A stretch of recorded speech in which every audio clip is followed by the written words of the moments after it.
नमोस्तु भगवान। मेरे संपूर्ण परिवार की तरफ से आपके श्री चरणों में नमोस्तु अर्पित करता हूँ।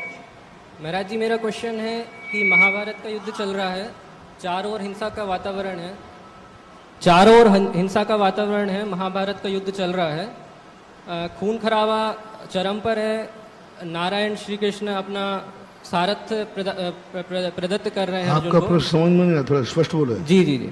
महाभारत के युद्ध में जब खून खराबा इतना चरम पर है और भीष्म पितामह एकदम मरणासन अवस्था में पहुंच गए हैं, तब पांडव पुराण में उल्लेख आता है कि हंस और परमहंस नाम के दो मुनिराज उनको अंतिम समय में उपदेश देने आते हैं।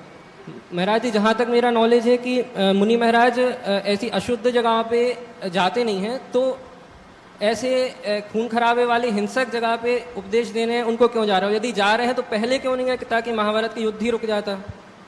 अशुभ स्थान था, ये कैसे जाना है? अशुद्ध स्थान महाराज जी, जहाँ पे हिंसा बहुत ज्यादा हो रही है।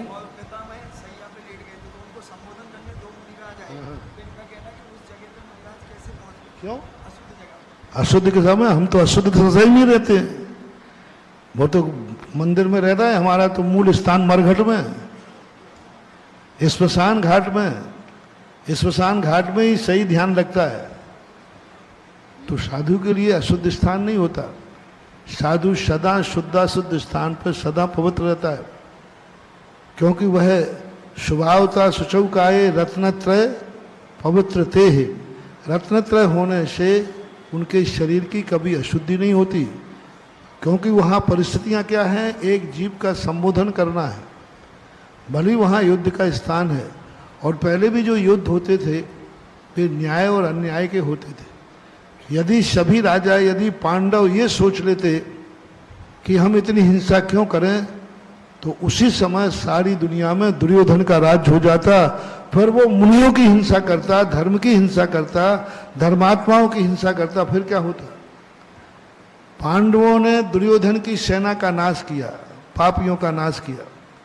और यदि वो पापी का नाश नहीं करते तो पापी धर्मात्माओं का नाश करता।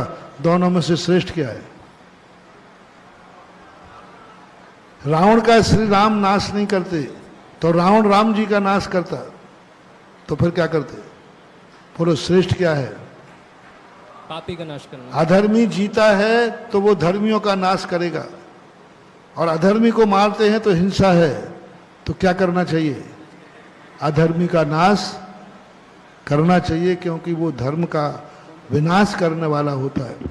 क्षत्रिय लोग इसलिए तो बनाए, ऋषभ देव ने तलवार इसलिए तो दी थी का यदि नाश करना पड़े धर्म की रक्षा के लिए, तो वो हिंसा की कोटि में नहीं आता है, वो धर्म की रक्षा की कोटि में आता है। सैनिक हिंसा करता है लेकिन उसे हिंसक नहीं कहते हैं, देश का रक्षक कहते हैं। ऐसा मानना चाहिए।